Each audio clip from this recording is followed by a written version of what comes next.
What is going on, guys? Welcome to your 13th MySQL tutorial, and in this tutorial I want to talk to you guys about something called wildcards. Now wildcards are basically special symbols that you could use to make your filtering more advanced.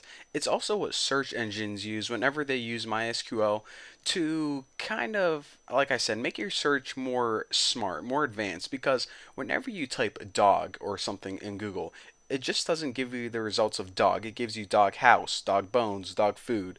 And like I said, this is I don't know. I'm just going to shut up and give you guys an example. But before I do, I want to mention this.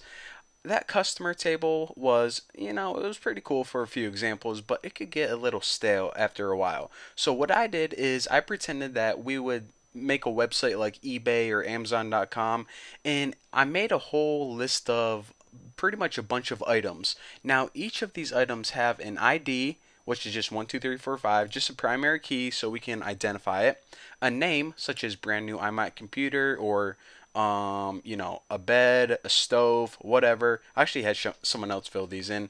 A cost, which is the price of it, a seller ID, which is whoever is selling this item, that's their ID number, not very important for this tutorial, and the number of bids on this item. So this would be like a website like eBay. And again, if you guys want this table, want to practice, follow along with me, then just go ahead and download that file again, and this items table is going to be there whenever you import your file. So anyways, with that long intro, let me go ahead and show you guys a quick wildcard example. Now, let's go ahead and say we wanted to search for items that started with the keyword new, like a new dog or a new computer. So what we do is write select name, because remember, name is the name of the items, like carpet or brand new iMac computer. Select name from items. Items is a table, remember, where the name of the item is like. Now, whenever you use like, you can go ahead and use something like this: new percent sign. Now this percent sign is pretty much the heart of this tutorial. This is the wildcard, and there's also another underscore wildcard, and I'll be talking about that in a second. But what percent sign means is basically it means anything. So if something starts with a new, such as new computer, that percent sign could be computer. If it's new house, new computer, or I already said computer, new sweater, new pair of jeans. This wildcard can mean anything. So let me go ahead and run this query and see what we get. Okay, new gym socks, new iPad stolen from Best Buy, new curtain from bedroom.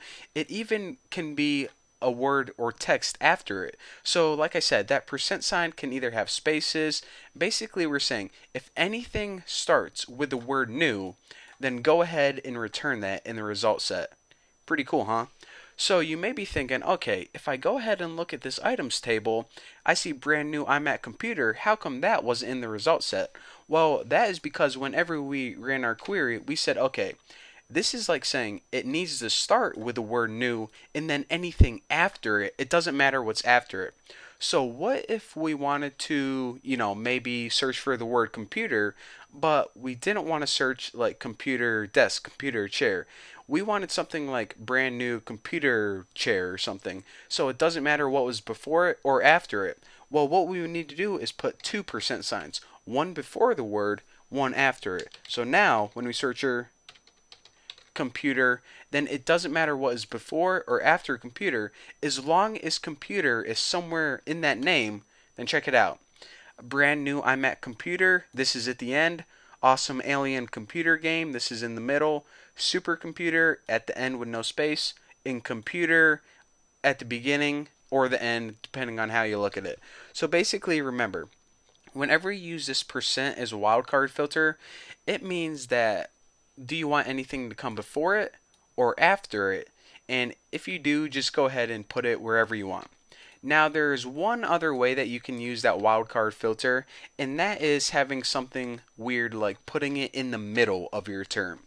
Now, whenever you put it in the middle of your term, then you must match the first and last character, but the middle can be anything you want. So let me go ahead and select the city from, I'm going to use the old table, customers, and remember that's the table that we've been using, where the city name is like, and instead of using that wildcard before or after, I'm going to use it in the middle. So any city that starts with H and ends with D, it can be anything, it can be any name, no matter what the length, as long as it starts with H and ends with D, then we're going to go ahead and get those results. So let me go ahead and hit go and check it out.